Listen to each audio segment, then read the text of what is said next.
রাষ্ট্রদূত মুশফিকুল ফজল আনসারী একজন বিশিষ্ট সাংবাদিক ও গণমাধ্যমের অগ্রণী কণ্ঠস্বর। তিনি দীর্ঘ সাংবাদিকতা জীবনে শুধু দেশে নয়, আন্তর্জাতিক অঙ্গনেও পরিচিতি ও সম্মান অর্জন করেছেন। এদের যদি আমরা এখানে আনতে যাই, আমরা যাইতে হয় দিল্লিতে। তো দিল্লিতে গেলে আমাদের প্রত্যেকটা মানুষের $2,000 থেকে $3,000 খরচ হয়। তো আমাদের বাংলাদেশে যদি একটা হাই কমিশনার হয়, মেক্সিকান অ্যাম্বাসিডার হয়, তাহলে আমাদের জন্য অনেক উপকারিত হবো।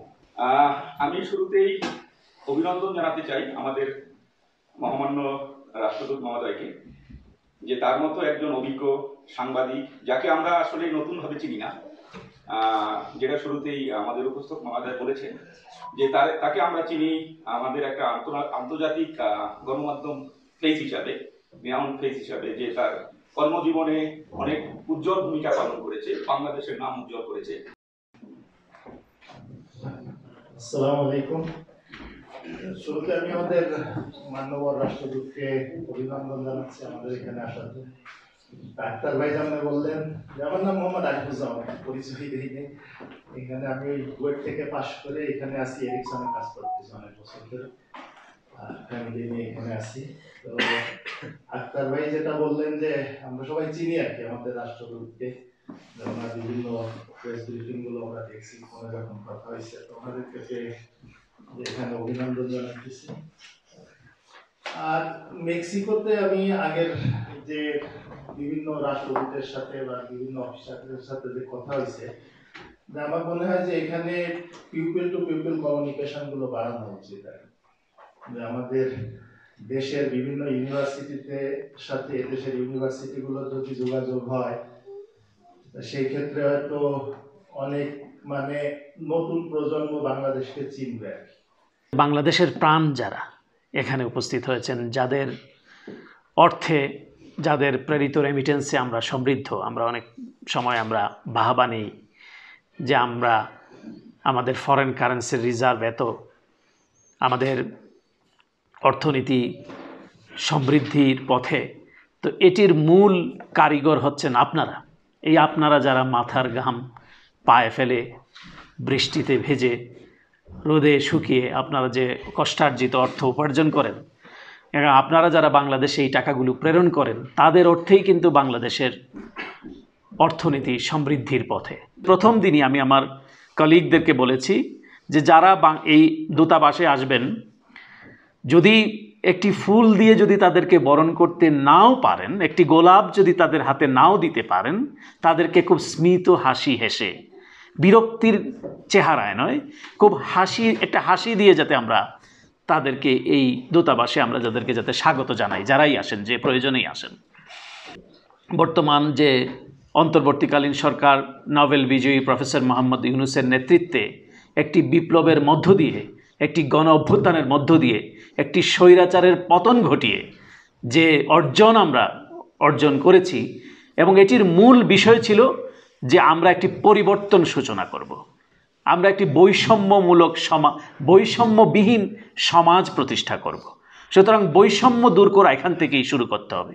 এবং আমি অবশ্যই আজকের দিনে শ্রদ্ধা অবনত চিত্তে স্মরণ করতে চাই সেই সমস্ত বীর শহীদদের, যাদের তাজা রক্তে বাংলাদেশের রাজপথ রঞ্জিত হয়েছে, যে সমস্ত ছাত্ররা, যুবকরা, মেহনতি মানুষরা গণতন্ত্র প্রতিষ্ঠার, অধিকার প্রতিষ্ঠার সংগ্রামে নিজেদেরকে বিলিয়ে দিয়েছেন অকাতরে। 3000-এরও বেশি ছাত্র জনতার জীবন হানি হয়েছে বিগত স্বৈরাচারী শেখ হাসিনা কর্তৃক এবং তার সরকার কর্তৃক।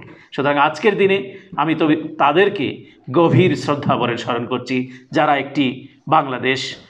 একটি স্বৈরাচার মুক্ত, ফ্যাসিস্ট মুক্ত বাংলাদেশকে উপহার দিতে পেরেছেন।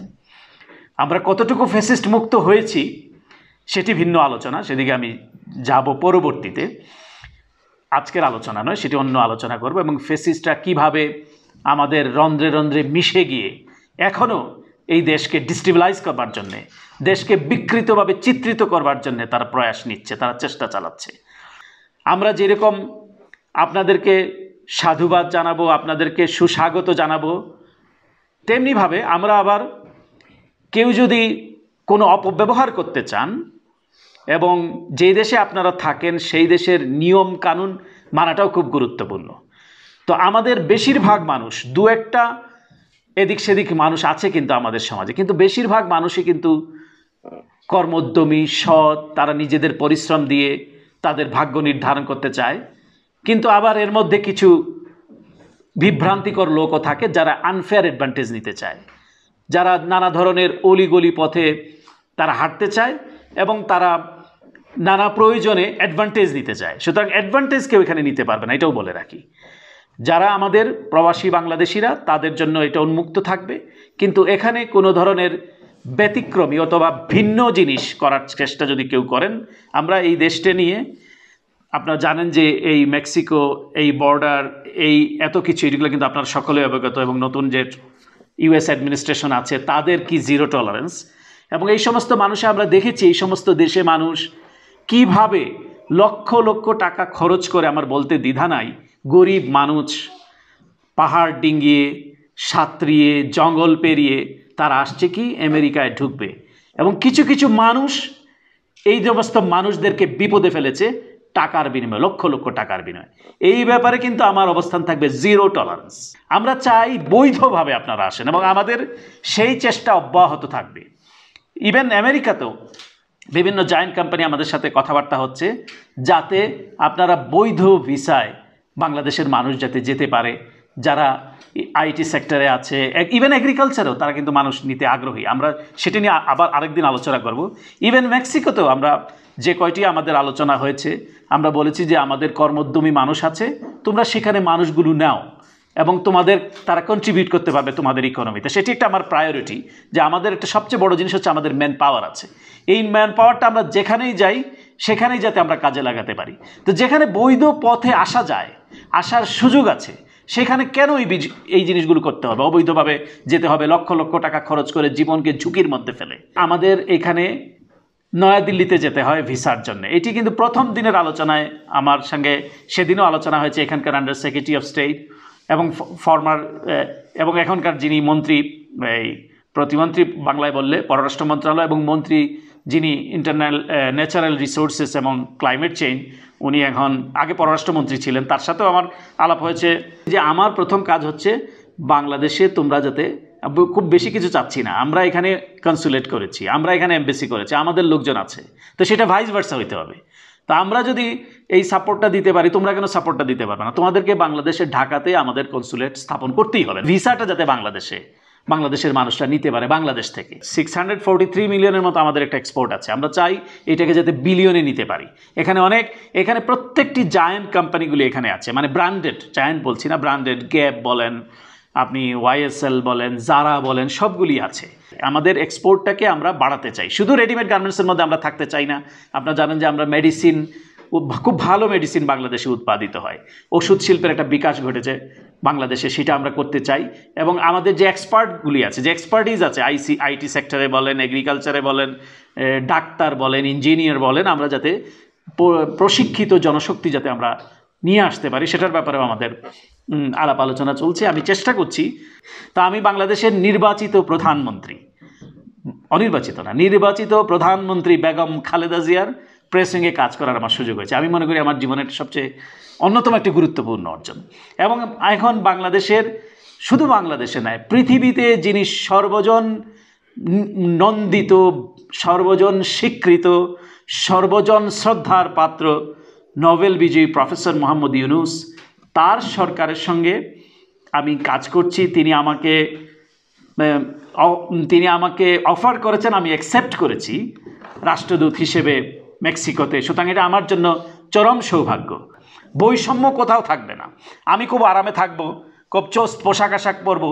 আর আপনি বাংলাদেশের এমন বাস্তবতা, কিছু মানুষ মনে হয় তাদের জন্মই হয়েছে বোধহয় মানুষকে ভক্তি, সম্মান, শ্রদ্ধা করবার জন্যে, আর কিছু মানুষ মনে করে তার আবির্ভাব ঘটেছে শুধু সম্মান পাবে, সে একটা উঁচু জায়গায় থাকবে, উঁচু চেয়ারে বসবে, উঁচু গলায় কথা বলবে।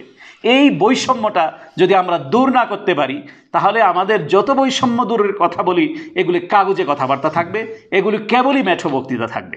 সুতরাং এই বৈষম্য দেশের ভিতরে দূর করতে হবে, দেশের মিশনগুলোতে দূর করতে হবে। আমরা দেখেছি মধ্যপ্রাচ্যে বিগত হাসিনা সরকারের সময় কিভাবে মানবতার জীবনযাপন করে শুধু নয়, কোনো কাজে জোরে যদি তারা এমবেসিতে যায়, থার্ড ক্লাস সিটিজেন হিসেবে তাদেরকে ট্রিট করা হয়।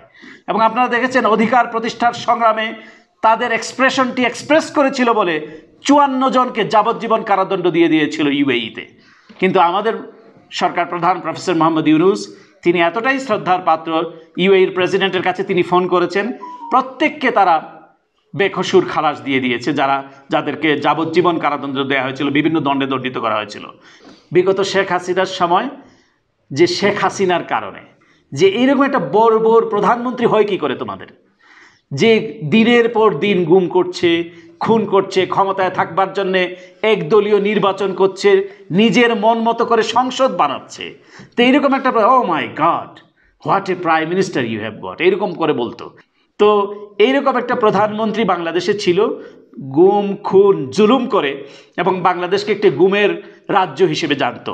তাকে রিপোর্টার্স উইদাউট বর্ডার্স সংবাদপত্রের হুমকি হিসেবে খেতাব দিয়েছিল 12 জন স্বৈরাচারকে, তার মধ্যে শেখ হাসিনার নামটি ছিল। সেই বাংলাদেশকে ইকোনমিস্ট, যখন বিপ্লব পরবর্তী সরকার আসলো, ইকোনমিস্ট আপনারা দেখেছেন যে বাংলাদেশকে সর্বোচ্চ রাষ্ট্র হিসেবে তারা ঘোষণা করেছে, যে অধিকার প্রতিষ্ঠার ক্ষেত্রে তারা যে সংগ্রাম করেছে। তো সেই বাংলাদেশকে আমরা পেয়েছি, কিন্তু আমাদের ডিসেন্সিটা খুব ইম্পর্ট্যান্ট। আমরা দেশ হিসেবে, জাতি হিসেবে আমরা অর্জন করেছি এবং আমরা ফ্যাসিস্টদের মোকাবেলা করেছি এবং এখনও করছি, কিন্তু আমাদের ডিসেন্সিটা মেনটেন করতে হবে। আমাদের যে সেন্স অফ বিউটি, আমরা যে মাত্রা জ্ঞান সম্পন্ন জাতি, সেটা কিন্তু বহির্বিশ্বে আমাদেরকে প্রতিষ্ঠিত করতে হবে, যেটা আমরা হারিয়ে ফেলেছিলাম বিগত 15 বছর। বাংলাদেশ যাতে একটি উচ্ছৃঙ্খল জাতি হিসেবে যাতে বিশ্বে চিত্রিত না হয়, সে ব্যাপারে প্রত্যেককে নজর রাখার জন্য আমি স্বনির্বন্ধ অনুরোধ জানাবো। আমরা প্রত্যেক, যারা আমাদের ডিস্টেবিলাইজ করতে চায়, যারা আমাদেরকে অস্থিতিশীল করতে চায়, আমরা আইনের মাধ্যমে তাদেরকে মোকাবেলা করব, আইন নিজের হাতে তুলে নিয়ে নয়। সুতরাং আইনকে তার নিজস্ব গতিতে চলতে হবে এবং যারা আইন বাস্তবায়নের সঙ্গে যারা আছেন তাদের ব্যাপারে মনিটর করতে হবে, তারা যাতে সুচারুভাবে করছেন কিনা সেটিও দেখতে হবে। আমাদের দেশে অনেক আইন আছে, কিন্তু আইনের কোনো প্রয়োগ নাই। আইনের প্রয়োগটি যাতে সঠিক হয়, তাহলেই বাংলাদেশের পরিবর্তনের সূচনা হবে। আমরা যাতে একটা সভ্য জাতি হিসেবে, একটি মানসম্পন্ন জাতি হিসেবে, যেটি আমাদের খর্ব হয়ে গিয়েছে, সেটি যাতে আমরা পুনরুদ্ধার করি।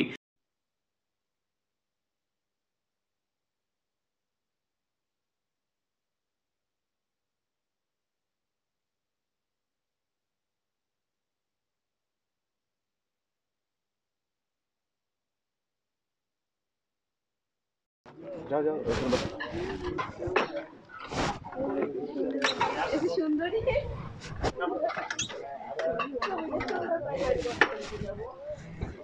আমার সুন্দর